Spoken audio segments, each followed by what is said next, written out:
How are you? Nice to meet you. Nice to meet you as well. A little Boston connection here, BevNet, and Oh yeah, from Boston, Yeah. Ipswich. yeah, awesome, great to hear. So tell us a little bit. About Dun River Brands. I think there's when I was learning a little bit about you guys, there's an interesting story behind the name that kind of plays into sort of the ethos of what you guys are trying to do. Yeah, well, Lee Brody and I. Lee is my partner in this business, co-founder. We worked on Marley Beverages together. Mm-hmm. I was a CEO and he was my CMO. We had a great experience with the Marley family. Really got to know a lot about the Jamaican culture, and we fell in love with it. So when Lee and I put our heads together last year about this time, we decided that we would take that feeling of doing something good without really saying it, and turn it into what the company's about. So the Dunn's River Falls is a tourist attraction in Jamaica. The 4 beautiful rivers flow into one, and then it comes down these absolutely magnificent falls. And we thought, what a great metaphor for a beverage company to have 3 or 4 fantastic brands, all natural, good for you, trending, and turn it into a beautiful company. And it gives us something to talk about with new customers. When people look us up, they go, Dunn's River, I've been there. Or you got a smile on your face. They know it's Jamaican. And that's really what we're trying to create right from day one. And so you're talking about having multiple brands that sort of fit into a general umbrella of better for you, healthier. How did you go about sort of selecting where you're going to start with that? I mean, we talked a little bit about the Sweet Leaf. Why does that make sense? Why does Temple make sense? Well, we vetted out probably 15 brands real quick, and it was quite a process. We got very close to the altar on a couple of them, but they just didn't feel right. They didn't feel like the growth opportunity was there, or that it was on at the hockey stick of a categorical growth.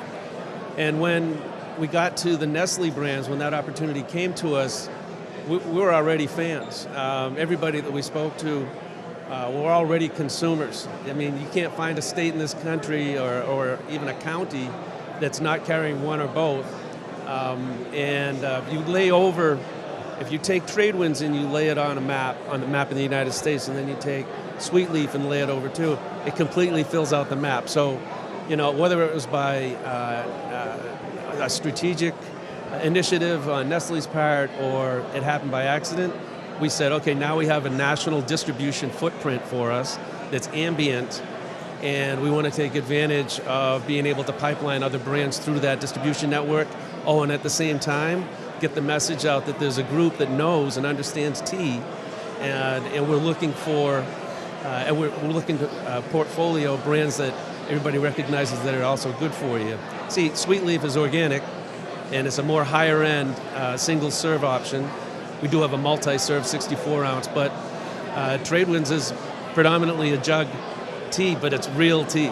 And so, and that's kind of the message. And so they do a very, very good job. We were impressed with the volume coming in. We're a bit overwhelmed with the responsibility of taking it all on at the same time. We had Nestle had 21 warehouses to pull from with water and tea, and we changed our logistical outlook to 4 3PLs, and we have the facility. We got the facility in the acquisition, so that gives us different capabilities than we had before. On Temple, that's like the second fastest growing category in beverages in the last 52 weeks. That apple cider, digestive health, good for you. And when Lee and I met Daniel Sullivan, the founder, we fell in love with the guy, man. He's just like, he's so authentic, so in love with the science and the better for you message, that even though it's a refrigerated product currently, we felt that was also a great addition to our portfolio. Really fit in with what I told you about Dunn's River. And we see the growth of that category going everywhere. I mean, Temple, the growth of Temple is really about innovation. They're out of the blocks in a good way. The core brands are perfect. And our acquisition on Temple was exactly a month ago. So that's our third acquisition. Well, it's interesting, I think, with Temple because that obviously that brand has really been built around turmeric as the the core offering and ingredient there. How do you really sort of get ownership of that ingredient and really represent it when we're seeing it integrated in a lot of different things and being spread around? There's always something to being first to market, and the number one in that category. I think that the energy and the authenticity that Daniel brings as the founder really is going to help us drive that message. You can almost not talk to anybody who doesn't know or use turmeric these days. And so, yes, we know it could become a crowded category, but certainly we feel that we've got the one brand in the category that's going to make a lot of noise. This isn't about fast growth. This is about, if you look at the ethos of what Daniel put together and the young man that we have running the business now, Ian Knowles, if you look at what they're all about, health, and I mean, they'll just run through a wall for their beliefs. So I think I'm not concerned about that, to answer your question. Yeah. Well, you mentioned a minute ago sort of, you're building in sort of, Ambient, Refrigerated, different brands. How have you sort of structured the company? And I know you guys have added some staff in the past couple months. Oh, yeah. To how do you sort of structure the company to deal with that challenge of working in these different areas all at once? Well, thank God the retailer base is very similar. Temple brings to us a core natural customer with Whole Food Market, and we're already doing business in that natural segment with Sprouts in a big way. We just thought that having a stronger portfolio with forget the Ambient versus Refrigerated scenario. We'll work through that distribution. I have all the confidence in the world. What we're trying to do is bring messages to certain consumers and to certain buyers at retail that we have offerings in both. Our background with Lee and myself, and Bill Meisner and Ian, our background is in both refrigerated drinks. I was at Bolthouse at Box One, and that is a challenge. Refrigerated can be a challenge, but I think what they've done so far is we've got a good base to work from, and we'll see how it goes down the road. Yeah, nobody's got that secret sauce. I mean, distribution changes by the week, and but we're up for the challenge. We got a good team. We're up. Our staff is up to about 15 people now. We're about a third of the way there. We opened our office in Frisco, Texas, where our new CEO, Bill Meisner, lives there, and it was a good fit for us. And Sweetly being an Austin, Texas-born brand, we just felt like it was a good fit. So sure. Well, and I know that it's you guys are working on the current brands that are in your portfolio, but I have to ask, sort of looking forward, do you guys how do you sort of evaluate what would be a good opportunity for adding to that portfolio? Okay, first of all, it has to be all natural or organic or both. Secondly, it has to be in a category that's delivering trends that are going up. For instance, ready-to-drink tea is number one. The apple cider vinegar digestive is number two. Yep. Number three would be cold brew or coffee, but driven by cold brew. So those are the categories that we're focused on to start with.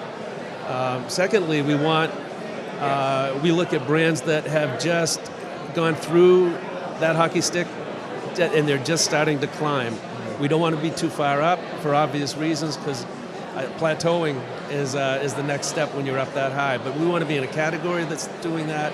We want to be with brands that have already started the process. I can tell you that rolling out a brand from case one is a very difficult project. Yeah. That's not what I wanted to do in this deal. And we found a lot of great entrepreneurs out there, founders that really need that expertise that Dunn's River brings to the party. And distribution, marketing, operations, finance. Our financial partners couldn't be stronger. Our financial partner is Fireman Capital out of Boston, and they've been awesome. And we know that we're going to have a long-term relationship with them. So not having to worry about the financial side of the business has allowed us to really dig in with these brands we acquired.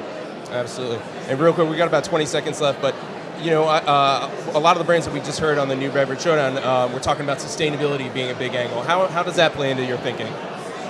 Clearly, it's a platform for us. All I can tell you, I don't think we're going to break new ground on sustainability, but we are going to be not only in compliance, but certainly one of the leaders. We are so new. We've only been really operating the company ourselves for about 2.5 months. But sustainability is something that we inserted into the business plan. Next year at this time, ask me the same question, and I'll probably have a better answer for you. Nice. All right. Well, I misspoke. We have a little bit of time left remaining. So, just are any other presentations, or what are you looking to get out of BevNet Live here, just being in the space? Lee and I and Ian, the three of us, are here to really validate what we feel is the next thing. I just mentioned 3 categories that we're interested in. I don't think we're interested in another tea. We've got a big job with the 2 that we have. The digestive health thing, I think, is just going to continue to blow up. And cold brew coffee, I think, it's just scratched the surface. I think that it's a crowded space right now because people are just trying to feel their way and figure it out. But I think cold brew, in and of itself, the concept is going to expand beyond coffee in a big way. So we want to kind of see, if anybody else feels the same way we do, and that's pretty much. And plus to see old friends. I've been laying low for a few years, and really good to get back. And well, we're glad to have you here, Kevin. So thank you so much for joining us. Okay.